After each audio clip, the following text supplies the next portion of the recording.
The Super Nintendo is one of the most iconic video game consoles to date. Although my brother and I did not grow up with the console, we still have fond memories of titles for the system. We grew up with the Sega Genesis, but our best friend had the Super Nintendo. Anytime we get together at his place, we get our Super Nintendo fix. I personally remember playing amazing titles such as Donkey Kong Country 1 and 2 and Super Mario World. We have a great collection of Super Nintendo titles on the Switch, along with a few duds. But who couldn't use more? I'm going to focus on non-licensed titles, as they would have a better chance of coming to the service.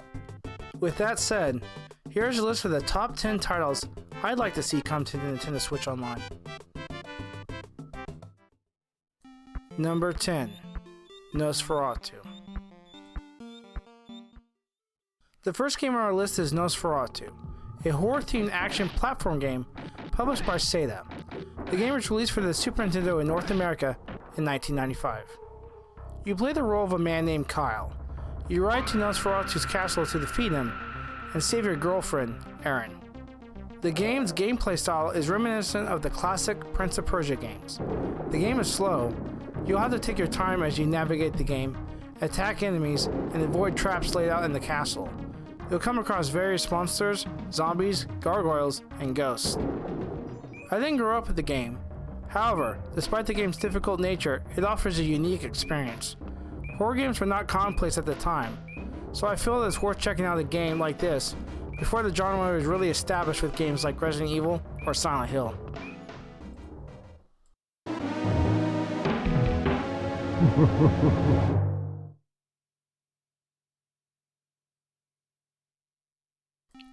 Number 9. Bubsy. Number 9 on our list is the first Bubsy game. The game's full title is Bubsy, and Claws Encounters of the Third Kind. The game was published by Acrobat for both the Sega Genesis and Super Nintendo in 1993. The game features enemy aliens called Woolies. They intend to steal Earth's supply of yarn balls. Since Bubsy owns the world's largest collection of yarn balls, I imagine this does not sit well with him. Truth be told, I never played the Super Nintendo version. I rented a sequel to this game for the Sega Genesis when I was a kid. Back then, I thought the game's platform was kinda weak. I always felt Bubsy was a little hard to control. Having said that, in an era where side-scrolling platformers were one of the dominant genres of the day, there's still fun to be had here. The game is full of color and is great to look at. I'm also a sucker for games that feature cats.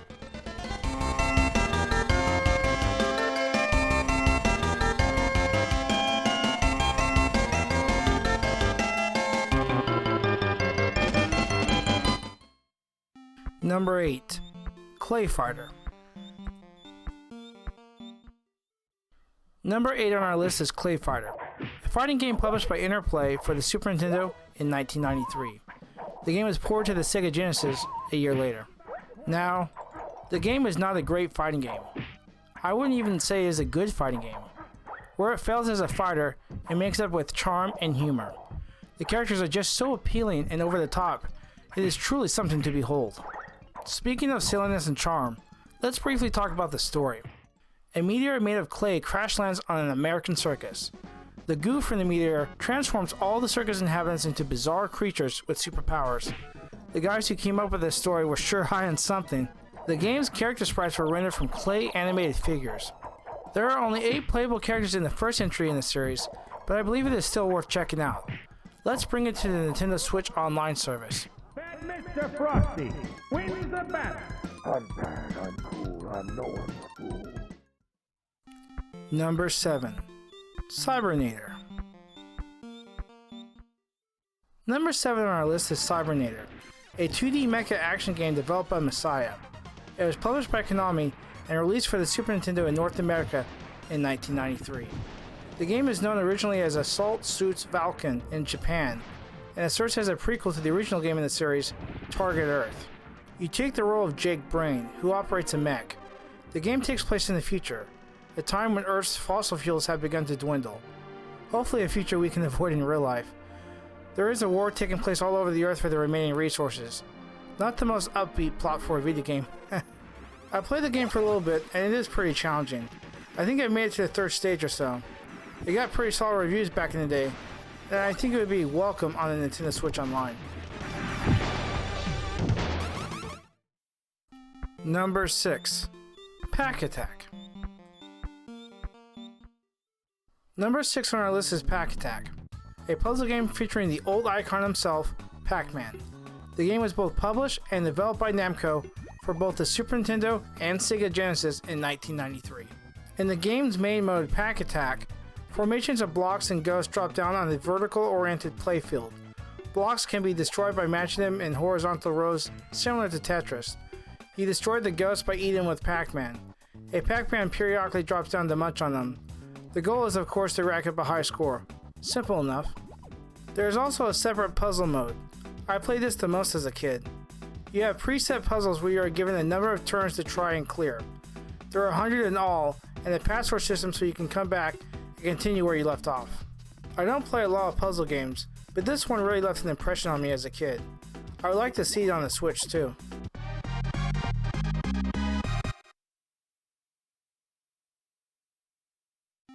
Number 5. Imperium. Number 5 on our list is Imperium, a vertical scrolling shooter developed by Jordan and published by Vic Tokai for the Super Nintendo in 1992. The gameplay is typical of games in this genre such as Gradius. There is a twist though. There is no high score counter. Instead, players are awarded experience points for kills. The player can unlock additional weapons and power-ups depending on how many experience points the player has. The game takes place once again in the future, although not that far from now I guess. The year is 2027. The Earth is suddenly attacked by planetoid space fortress Zektron. Their goal is to annihilate all of humanity, so we must retaliate. Our goal is to send Imperium, a mecha equipped with great firepower to infiltrate Zektron and destroy it. These type of games are usually fairly challenging, but who doesn't love a great challenge? I think this game would be real fun to have on the service.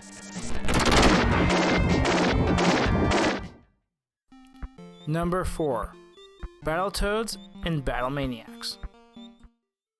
Number 4 on our list is Battletoads and Battlemaniacs, a platformer beat-em-up developed by Rare and published by Tradewest for the Super Nintendo in 1993. The game allows you to take the role of one of two toads, Rash and Pimple. You are on the quest to stop the Silas Volkmeyer and the evil Dark Queen from ruling the world. Many of the levels present in this game are either remixed or enhanced versions of levels from the original Battletoads, so you know you are in for a good time. The gameplay I feel is kind of a mixture of the original Battletoads and the arcade game. The combat is super satisfying, but also extremely challenging. There is also a 2-player mode, so you can invite a friend to share in the pain with you. There are 6 available stages to play through, each with their own type of gameplay, as well as bonus stages, which give you the opportunity to earn extra lives. Back in the day, the game got great reviews, and I feel it still holds up today. Why not bring it to the Switch and let a new generation of gamers experience the pain? I mean, fun this game has to offer.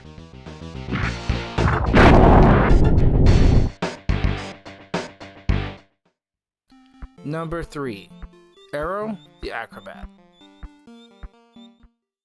Number 3 on our list is Arrow the Acrobat, a side-scrolling platformer developed by Iguana Entertainment and published by Sunsoft for the Super Nintendo and Sega Genesis in 1993. The levels are pretty typical for a side-scroller. However, to clear levels, certain criteria has to be met. This could include flying through hoops, stepping on platforms, and even riding roller coasters. Arrow can attack enemies with either shooting stars or with an aerial drill attack while in the air. The plot is this. A rich kid named Edgar Ector was a regular attendant at the World of Amusement Circus. He was banned after a failed prank almost killed a lion. 20 years later, the kid has grown up to be a powerful and evil industrialist. With the help of his Psycho Circus gang, Edgar sabotages the fun park and kidnaps the performers. Arrow is the circus's greatest performer, and is the only hope of rescuing everyone. I'm a sucker for platformers. This game also happens to have a sequel. If you get the first one on the service, I'd like to see the second one too.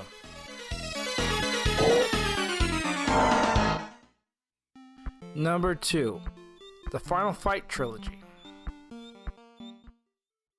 For the number 2 spot, I placed the entire Final Fight trilogy. All 3 games were published by Capcom. The first one is an arcade port with one missing character, Guy. It was released on the Super Nintendo in 1991. Final Fight 2 was released in 1993, and Final Fight 3 was released in 1996. All 3 release years are for North America. Beat 'em ups were pretty popular in the 90s. However, there are probably no bigger names in the genre than the Final Fight series by Capcom and the Streets of Rage series by Sega. The first game is an arcade port with only 2 out of the 3 playable characters. Mayor Hager's daughter Jessica was kidnapped by the Mad Gear Gang, so Cody and he set out to save her. Later on, Capcom released a second copy of the game titled Final Fight Guy. The game replaces Cody with Guy as a playable character and adds some other additional features, but it is still single player only. A strange choice in my opinion. The second game in the series is 2 players. Finally, the game features 3 playable characters. Mayor Mike Hagar returns along with Carlos and Maki. In the plot of this game, the group must battle the resurgent Mad Gear Gang and rescue Maki's sister and father. The final game in the trilogy features 4 playable characters and it is also 2 player. Mike Hagar and Guy return along with new characters Lucia and Dean. A new gang is in Metro City, the Skull Cross Gang, and you must take them down. The game also introduces new gameplay moves and multiple endings. All 3 games were available for the Wii U eShop. I feel it is time to see these games re-released. Imagine playing these games online with a friend.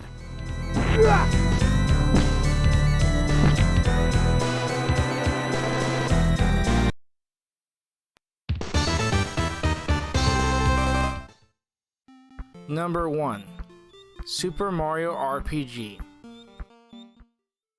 The top game on our list is Super Mario RPG, Legend of the 7 Stars. The game was published by Nintendo and developed by Square for the Super Nintendo in 1996. You could probably consider this game to be a precursor, if you will, to the Paper Mario series that followed and originated on the Nintendo 64. You start the game as Mario. You're on your way to rescue Princess Toadstool from the evil King Bowser. During the fight with Bowser, a living sword called Exor falls from the sky and shatters the Star Road into several fragments. Not good. People use that pathway to have their wishes granted. Along your journey, you'll meet new characters Mallow, a cloud, and a celestial possessed doll named Geno. Bowser and Princess Toadstool also join your party to help you out. The game shares some similarities to games such as Final Fantasy, not surprising as it was developed by Square. You'll defeat enemies to gain experience and level up. You also have the opportunity to purchase clothes and weapons to power up your characters. The game was released at the end of the Super Nintendo's lifespan, so there are a lot of people who probably haven't played it yet. There might be some issues with getting permission from Square to put it on the service. It was on the Wii U's eShop though. We need to have this masterpiece on the Switch too.